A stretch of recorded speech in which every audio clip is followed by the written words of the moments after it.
Good morning, and welcome back to America's Leaders from Coast to Coast, the 250th Anniversary Edition. I'm Stephen. And I'm Leah. We are heading north today, to the land of 10,000 lakes, Prince, and the Mall of America. We are going to Minnesota, and we are profiling a senator who might have the most interesting pre-political resume in the entire chamber. We are talking about Democrat Tina Smith. Tina Smith is fascinating because she really is the manager of the Senate.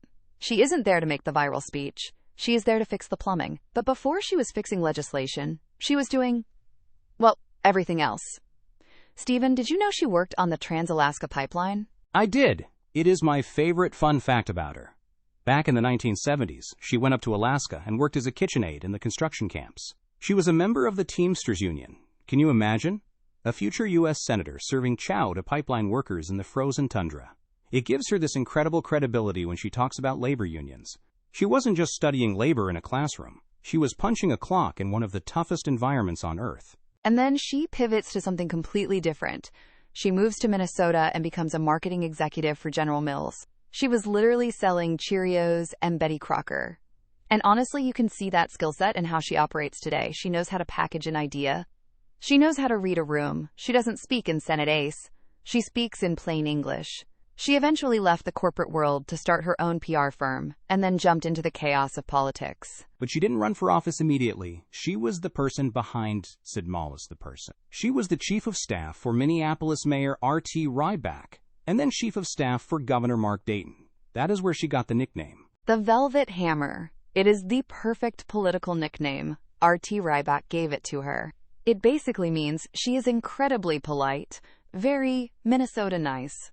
She'll ask about your kids and bring you a hot dish, but she will absolutely crush you in a negotiation if she has to. She gets what she wants without leaving blood on the floor. Governor Dayton trusted her so much that he eventually asked her to be his lieutenant governor. And then, in 2017, the political earthquake happened. Al Franken resigned. That was a massive moment in Minnesota history.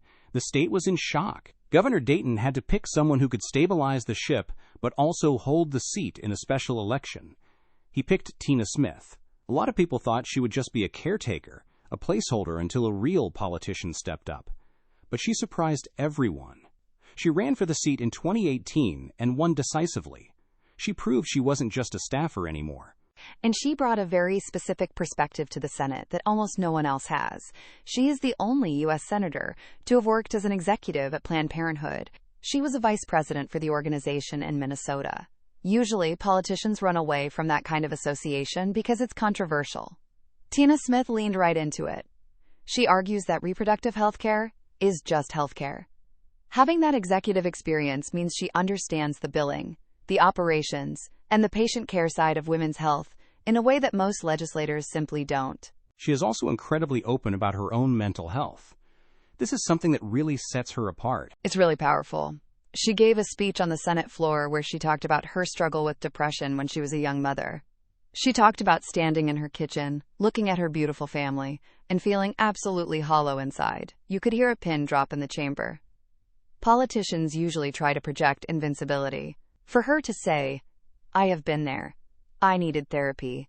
I needed medication, and it saved my life," that destigmatizes it for millions of people. And she turned that into policy, passing bills to integrate mental health care into primary care clinics, so you don't need a separate specialist just to get help. Now, let's talk about the state she represents. Minnesota is the DFL. It's not just the Democratic Party. Right, the Democratic Farmer Labor Party. It's a unique fusion. You have the urban progressives in Minneapolis, the Prince and Purple Rain crowd, and then you have the farmers and the iron miners in the north.